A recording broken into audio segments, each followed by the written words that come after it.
Vortices. Vortices are the energy centers or chakras of the Earth. The Earth's energy is stronger and more easily interacted with at a vortex, just as our own energy is stronger and more easily interacted with at our chakra points. Vortices are ideal spots to receive energy from the Earth and to send healing to the Earth. For this reason, vortex points are usually considered sacred spots and are often used as worship centers. Just as the chakras of the body are connected by meridians, which transmit energy between them, so too the Earth's vortices are connected by ley lines. Great year, the passage of an entire series of 12 zodiacal ages from one sign all the way back to itself is said to be a great year. According to Correllian reckoning, this is a period of 19,200 years. As above, so below. The ancient maxim, as above, so below, is attributed to the Egyptian spiritual master Hermes Trismegistus, whose emerald tablet and other works were the standard of traditional Hermetic teaching.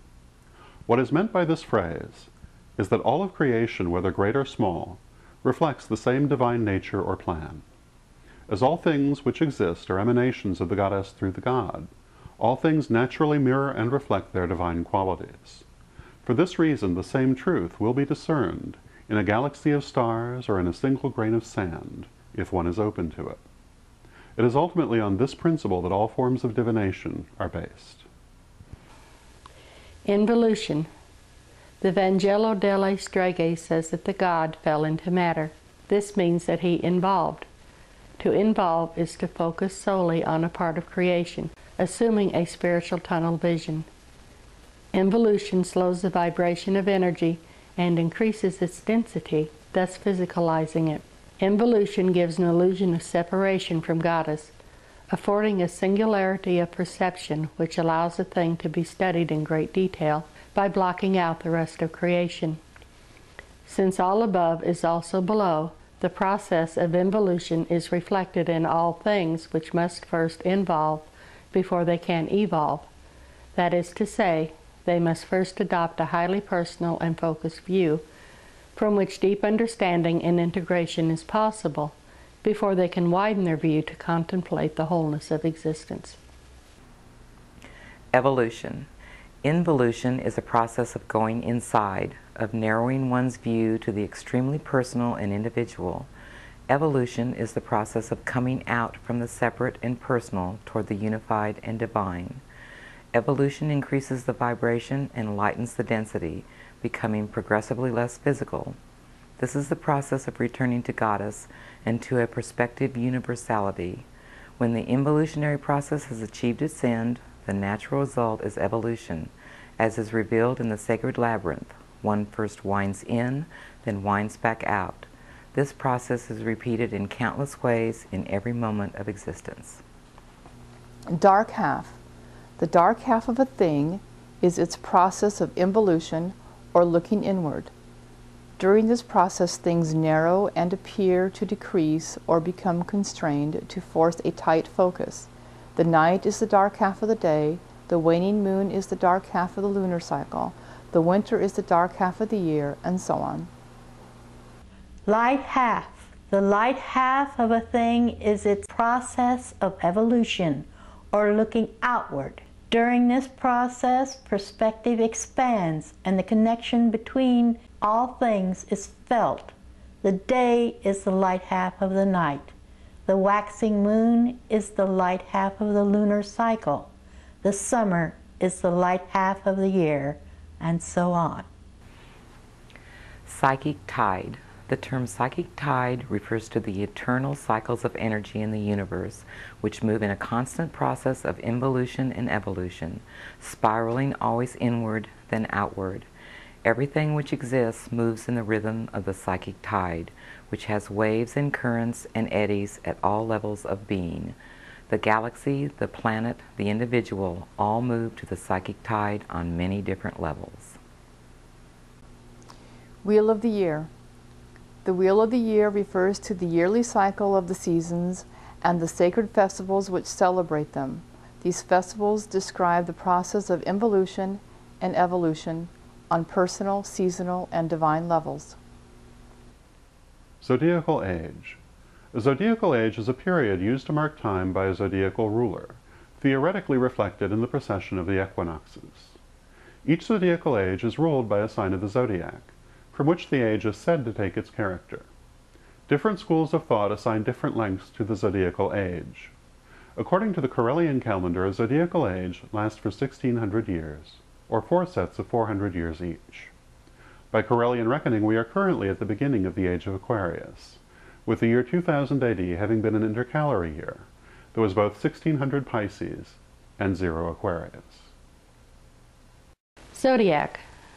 The zodiac is a system of constellations used since ancient times to structure the practice of astrology. Developed in the ancient Near East, astrology uses the theoretical positions of stars and planets to address issues of internal character and future events. Though tied to the position of heavenly bodies, it could be argued that astrology really has more to do with the mathematical calculation of repeating cycles of time and their individual character, using the stars and planets as markers. Precession of the Equinoxes. It was long ago observed that the physical position of the constellations had diverged from the theoretical positions used by astrology. Thus, the spring equinox, which once coincided with the sun's apparent entry into the zodiacal sign of Aries, has not done so for many hundreds of years, and now more closely corresponds to the sun's apparent entry into Pisces. From this fact, the theory of the zodiacal ages was developed, based on the idea that as above, so below, celestial phenomena must reflect earthly conditions. Correllian Calendar.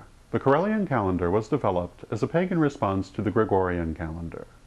The Gregorian Calendar is based on the supposed date of the birth of Jesus, and divides all of history in half based on that date.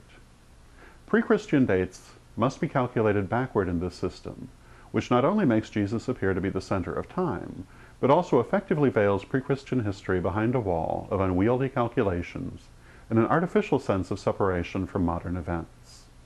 The Correllian calendar is cyclical, never using backward dates as such, and having no single beginning, which might serve to divide time into us and them. Sabbat. A Sabbat is a major Wiccan festival. There are 4 grand Sabbats whose energy is primarily feminine. These are Samhain, Imbolc, Beltane, and Lunasa. There are 4 lesser Sabbats as well, whose energy is primarily masculine.